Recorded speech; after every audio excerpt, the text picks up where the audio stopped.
I used to wait for the perfect conditions, the right moment, the right people, and even some kind of allowance to start.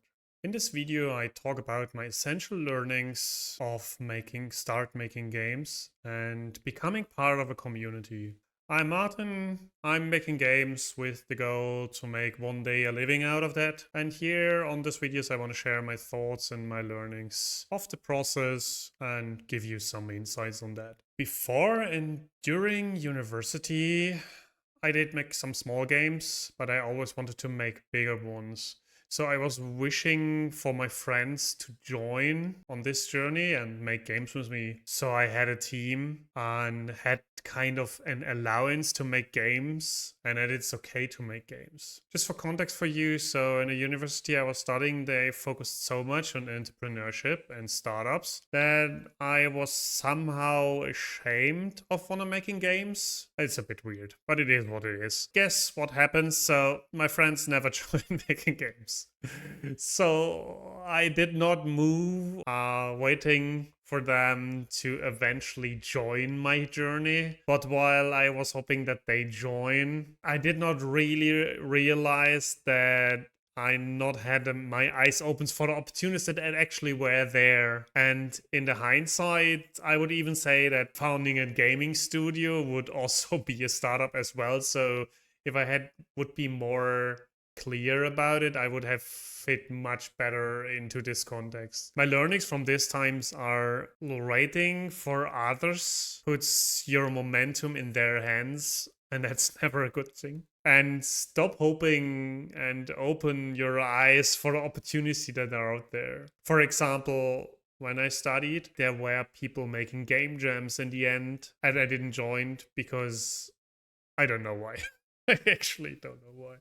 But finally, I realized that I just have to start alone. So I started moving along and had curiosity where this could lead. Worked out for some time, but especially with the combination of my own expectations after up to 4 weeks, a bit longer, I always lost fun doing it and got frustrated. And what I realized was that I needed people to share this journey with. I really need people to go along because otherwise I don't know, I get too frustrated. And in the beginning it felt like I would never find someone, and I tried to move on and kept going and tried to hold my eyes open for people. And on the hindsight, I would say is finding the right community is not something you wait for. It's rather something you stumble upon. This will only happen if you start moving. My learnings from this time is just start moving. What is kind of funny for me, I always tried to make or made small board games and even bigger ones. Never finished them in terms of commercial products, but I played them with friends and showed them around. And it was funny that it never came to me that this is kind of similar to digital games, because for board games I never had this problem of not showing. I love to show those prototypes, and especially for one of my board games group, they for the latest board game I made, they were really like excited for it. And so I kept on building on that and I showed it to them and iterated on their feedback and made it even better. And then eventually I went to a local board game shop and asked them if I could make a public playtest round there. It was the first time that I went public with something I did. And it was so cool because there I not just met people who like board games, I also met people who made digital games. And that was the first time that I, out of the context of university, find people that actually made digital games. And for me, this was such a huge thing because as I said before, I stumbled upon people in my environment who did this stuff.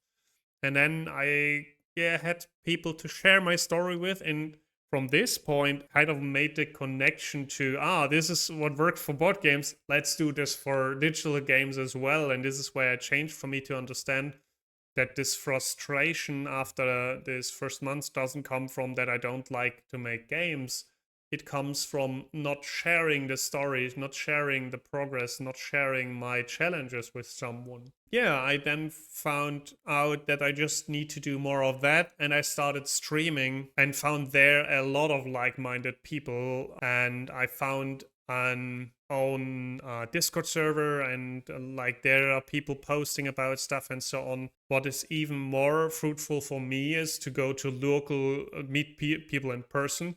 So I went for a local game dev meetup. Then next big learning for me is start, create, and then share your stuff. Actually, like go out and share the stuff, because this is where you naturally meet other peoples on your path. Yeah, if you don't have any clue where to start, open your eyes for opportunities. Here's an opportunity. If you actually don't know, make a post about your game project on my Discord. I'm really happy to share my thoughts on that if you want to. And the link is in the description down below. Some friends I made along the way and we started to have these discussions and sessions about our projects, and one of us presented the current project and states the challenges. The others try to bring in their perspective and experience on that, and collectively like work out possible directions to go, and maybe show up blind spots or to identify what is really, really cool about this project. And we started this and now open this up for other game devs as well, so we have a broader perspective of the games, the projects we make. What I recently understood is like we need to create, or I want to create the spaces I wish they exist. Instead of complaining that they're not there, I want to like make them and create them. For this board game I wanted to make from this prototype towards a real product, I searched for people who are doing art for that, and I thought I cannot do it on my own, and I spent a lot of time to find them and then a lot of time to get them on board. And we quite regularly met, like the usual stuff. Yeah, what is this about? Whatever. Yeah, okay, here this drawings and how and where and what is the scene and so ever. And it felt always like I have to pull everything out of their nose. They never really started being really committed. This process was super slow and time consuming, and I used a lot of energy for that. Not in terms of that I had to work all the time on that, but keeping myself from that this project is getting slower and slower and slower. I just, for comparison, I made this prototype in like, it was roughly 2 months or 3 months of time to get the final prototype for all the gameplay, how the game works and so on, and with a lot of testing rounds and stuff. And from that on, like it took half a year to just get a few drawings. And then finally, as you probably guess already, the person said, yeah, I don't find time to do that. I cannot really. But the thing was, I tried to carry someone to be a game dev because I needed someone to not feel alone on this journey. This really was so frustrating, and it finally stopped the project. Like, I still have this prototype. I still want to make the board game out of that or finalize that. What I take from that journey is like two things. Don't make you dependent on people that are not committed. What I mean by that, it is good to go with someone else and to share your projects, work in a team. All of that is really good. But just because you need someone, don't make your project dependent on this person if they are not committed to it. The other point, which goes hand in hand with that, is don't wait for a perfect team to start. Just choose the right scope. I often tend to say, oh, this is the perfect project. Now I need to have this skill set and that skill set and this person to finish it or to do it.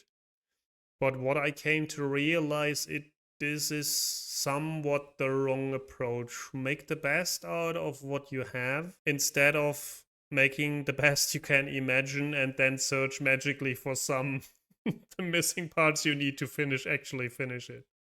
The last one is probably a bit pathetic. I have in my hands how I do stuff. As long as I focus on the stuff that I have in my hands and work on them, I actually can change stuff.